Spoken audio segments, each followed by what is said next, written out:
Hello दोस्तों, मेरा नाम नैन है और मेरी उम्र 40 साल की है। मैं एक विधवा हूँ।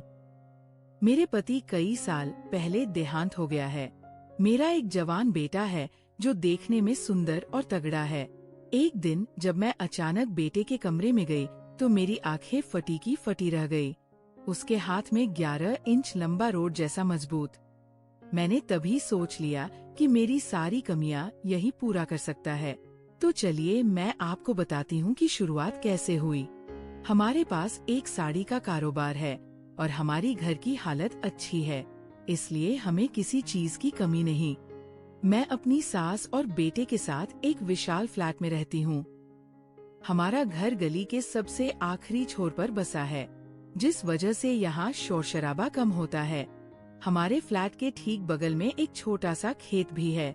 मेरे बेटे का नाम रोहन है, लेकिन हम उसे प्यार से रोहू कहते हैं। वह 20 साल का है और मेरी तरह ही लंबा और पतला है। उसकी हाइट 5 फीट 5 इंच है। वह कॉलेज में पढ़ाई करता है और हॉस्टल में रहता है। उसका कॉलेज यहाँ से ज्यादा दूर नहीं है, बस 4 घंटे का रास्ता है। मगर कॉलेज के सख्त नियमों की वजह से उसे हॉस्टल में रहना पड़ता है। उसे महीने में सिर्फ 2 बार शनिवार और रविवार को ही घर आने का मौका मिलता है। अब मैं अपनी बात करूं, जैसा कि मैंने बताया, मैं 40 साल की हूं, पतली और सुंदर हूं और मेरी लंबाई 5 फुट 4 इंच है। लोग अक्सर कहते हैं कि मैं अब भी बहुत सुंदर और आकर्षक दिखती हूं। मैं आमतौर पर कुर्ती, ब्लाउज, स्कर्ट या चोली ही पहनती हूं और खास मौकों पर ही साड़ी पहनना पसंद करती हूं। जब मैं बाहर निकलती हूँ तो लोग मुझे घूरते हैं। मेरी कुछ सहेलियों ने भी ये बात मुझसे कही है। एक दिन रोहू के कॉलेज से प्रोफेसर अनीता का कॉल आया। उन्होंने बताया कि मेरा बेटा बहुत समझदार और तेज है, लेकिन हाल के दिनों में वो थोड़ा बीमार और उदास सा लग रहा है। उन्होंने सलाह दी कि मैं उसे कुछ दिनों के लिए घर बुला लूं, ताकि वह थोड़ा सुकून पा सके और पढ़ाई पर फिर से ध्यान दे सके। मैंने उनकी बात मान ली और रूहू को घर ले आई। हम दोनों शिक्षित हैं, इसलिए कभी कभी अंग्रेजी में भी बातें करते हैं। रोहू के घर आने के बाद कुछ दिन ऐसे ही गुजर गए। सुबह मैं अपनी दुकान पर चली जाती और रोहू कभी कभी गली के नुक्कड़ पर अपने दोस्तों से मिलने चला जाता। मुझे पता था कि वो वहाँ सिगरेट पीता है, लेकिन मैंने उससे इस बारे में कुछ नहीं कहा। दोस्तों, एक शनिवार की घटना बताती हूँ। उस दिन मुझे शाम को एक महिला समारोह में जाना था और मेरी सास भी अपने भक्ति सभा के लिए बाहर गई हुई थी। घर पर मैं अकेली थी। शाम के करीब 6 बजे थे। मुझे तैयार होना था, लेकिन मेरी नीली सिल्क की साड़ी कहीं नहीं मिल रही थी। मैं उसे ढूंढते ढूंढते रूह के कमरे में पहुंच गई। तभी रूह ने अचानक कहा, मी, मैं दोस्तों के साथ बाहर जा रहा हूँ, और तेजी से निकल गया। मैंने भी उसे हाँ में जवाब दे दिया। फिर मैं अपनी साड़ी ढूंढने लगी। तभी मेरी नजर रूह के बिस्तर के नीचे पड़ी और वहाँ मुझे अपनी वही नीली सिल्क की साड़ी दिखी। मैंने सोचा ये यहाँ कैसे आई, लेकिन उस वक्त मेरे पास सोचने का समय नहीं था, क्योंकि मुझे समारोह में देर हो रही थी। मैंने जल्दी से साड़ी उठाई और पहनने लगी, लेकिन जैसे ही मैंने उसे पहना, मुझे कुछ गीला और चिपचिपा सा लगा। मैंने फटाफट साड़ी उतारी और देखा तो उस पर कुछ गाढ़ा सा निशान था। मैं हैरान हुई कि ये क्या है। फिर मुझे एहसास हुआ कि ये मेरे बेटे की करतूत है। मैं सोच में पड़ गई कि रोहू ऐसा क्यों कर रहा है, लेकिन उस वक्त मेरे पास वक्त नहीं था, तो मैंने वही साड़ी पहन ली और निकल गई। थोड़ी देर बाद मुझे अजीब सा मजा आने लगा। अगले दिन भी कुछ ऐसा ही हुआ। सुबह जब मैं दुकान के लिए तैयार हो रही थी, रूहू बाथरूम से जल्दी में बाहर आया और बोला, मी, मैं बाहर जा रहा हूँ। मैंने हाँ कह दिया और वह चला गया। मैं कपड़े बदल रही थी। तभी मेरी नजर बाथरूम में पड़े एक कपड़े पर गई। उसे देखकर मैं हल्के से मुस्कुराई, क्योंकि अब मुझे ये सब अच्छा लगने लगा था। फिर रविवार को मुझे अपने महिला ग्रुप के एक आयोजन में जाना था। शाम का वही थी और रोहू अपने कमरे में था। थोड़ी देर बाद वो जल्दी से बाहर आया और बोला, मी, मैं जा रहा हूँ। मैंने उसे जाने दिया। उसके जाने के बाद मैंने उसका बिस्तर ठीक करने के लिए चादर और तकिया उठाया। तभी मेरी नजर नीचे गई और फिर वही चीज दिखी। अब ये सब मुझे सचमुच पसंद आने लगा था। मुझे अब समझ आ रहा था कि रूहू थोड़ा परेशान क्यों रहता है। शायद उसे ये सब रोमांचक लगता हो। हाँ, वो अब जवान हो रहा है, लेकिन मेरे कपड़े क्यों इस्तेमाल करता है? ये सवाल मेरे मन में बार बार उठ रहा था। फिर मैंने सोचा कि क्यों ना मैं जानबूझकर अपने पसंदीदा कपड़े उसके कमरे में या आसपास छोड़ दूं। कुछ दिनों बाद एक रविवार की दोपहर को मैंने फैसला किया कि आज दुकान से जल्दी घर आ जाऊंगी, क्योंकि शाम को सास सत्संग में जाने वाली थी। मैंने दुकान की लड़कियों को कह दिया कि आज मैं जल्दी जा रही हूँ और शाम को नहीं लौटूंगी तो वे दुकान संभाल ले। शाम को मैंने कुछ नया करने का सोचा। मैं चुपके से रूहों के कमरे में गई, कपड़े बदले और कुछ कपड़े वहाँ जानबूझकर छोड़ दिए, ये देखने के लिए कि वह क्या करता है। फिर मैं अपने काम में व्यस्त हो गई। दोपहर में जब मैंने देखा तो रोहू अपने लैपटॉप पर कुछ देख रहा था और अपना काम कर रहा था। मुझे थोड़ा अटपटा लगा, लेकिन मैंने सोचा कि वो युवा है, क्या कर सकता है, और मैं फिर अपने काम में लग गई। अब शाम के 5 बज चुके थे। सास सत्संग के लिए चली गई थी। घर में सिर्फ मैं और रोहू थे। इस मौके को देखकर मैंने सोचा कि आज कुछ अलग करूं। मैंने ऊपर एक ब्लाउज पहना और नीचे एक फिटिंग वाली साड़ी। फिर शीशे में खुद को देखा, हल्की गुलाबी लिपस्टिक लगाई, माथे पर बड़ी सी बिंदी सजाई और बाल खुले छोड़ दिए। सच कहूँ, मैं बहुत खूबसूरत लग रही थी। तभी रूहू आया। वो मुझे देखकर दंग रह गया।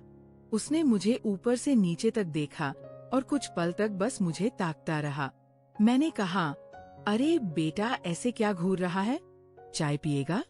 रूहू ने जवाब दिया, नहीं, मैं बाहर होटल पर पी लूंगा। मैंने कहा, नहीं बेटा, ऐसा नहीं चलेगा।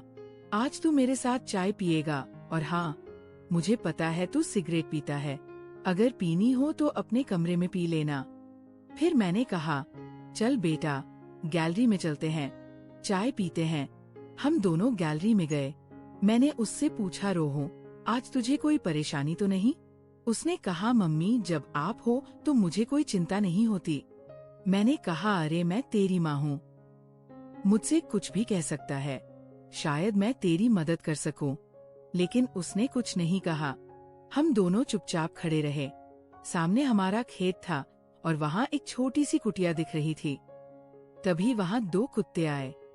थोड़ी देर बाद नर कुत्ता मादा के साथ खेलने लगा। आप समझ ही सकते हैं, रोहू बड़े गौर से उन्हें देखने लगा। मैंने अचानक कहा, रूहू सुन तो, लेकिन उसने सुना नहीं। उसका सारा ध्यान बस उन कुत्तों पर था। तभी मैंने जोर से कहा, रोहू, अरे तू मेरे कपड़ों के साथ करता है ना? वो चौंक गया और बोला, हाँ। फिर एक पल के लिए घबराकर मेरी तरफ देखने लगा। मैंने कहा, अरे साफ साफ बोल, मुझे सच जानना है। रूहू शर्मिंदा सा होकर सिर झुकाए खड़ा रहा और धीरे से बोला, हाँ मम्मी। मैंने कहा, रूहू, मुझे सब सच सच बताना, बिना हिचक के बोल। अगर करता है तो शर्माने की क्या बात है? वो थोड़ा रुका, फिर सिर झुकाकर बोला, हाँ मम्मी, मैं करता हूँ। मैंने कहा, रोहू, ऐसे नहीं, मेरी आंखों में देखकर बोल। वह चुप रहा। मैंने फिर कहा, रोहू, बस एक बार साफ बोल, डर क्यों रहा है? मुझसे डरने की क्या जरूरत है? वो फिर थोड़ा रुका, मेरी तरफ देखा और बोला, हाँ मम्मी, मैं करता हूँ। मैंने कहा, अच्छा चल, आज मैं तुझे सच्ची खुशी दूंगी। रोहू ने हैरानी से पूछा, सच्ची खुशी? मैंने कहा, हाँ रोहू, आज मैं तुझे असली मजा दूंगी, चल अंदर आ। वो हिचकिचाया, मम्मी। लेकिन मैंने कहा, अरे फिर से टेंशन ले रहा है क्या? ठीक है, पहले चाय पी ले, मैं तेरे लिए चाय लाती हूँ। फिर सिगरेट पी लेना और उसके बाद अंदर आना। हाँ, ब्रश करके आना, और जब मैं बुलाऊं तभी आना। मैंने चाय बनाई, 2 कप लिए, एक उसे दिया और एक अपने लिए रखा। उसके कप में मैंने एक खास जड़ी बूटी मिलाई। मुझे पता था कि ये चाय पीते ही उसका मन बदल जाएगा। मुझे ये भी मालूम था कि सास अभी 3 घंटे तक सत्संग से नहीं लौटेंगी।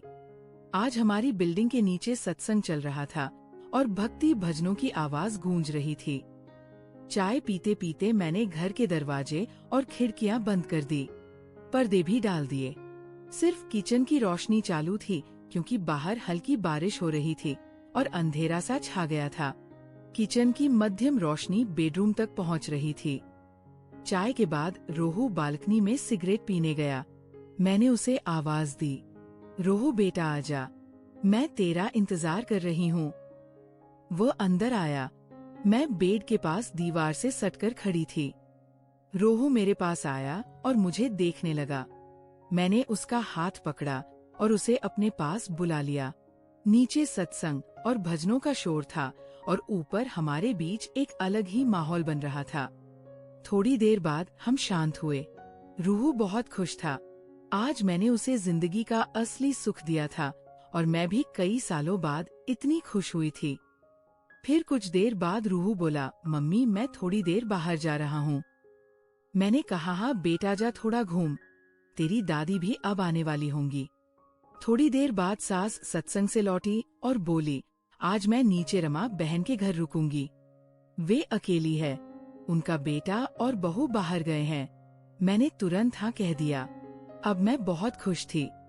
संयोग से आज रात फिर से मैं और रूहू अकेले थे। मैंने फौरन रूहू को मैसेज किया, रूहू बेटा अच्छी खबर है, आज रात घर में सिर्फ हम दोनों हैं, दादी नीचे पड़ोस में रुकेंगी।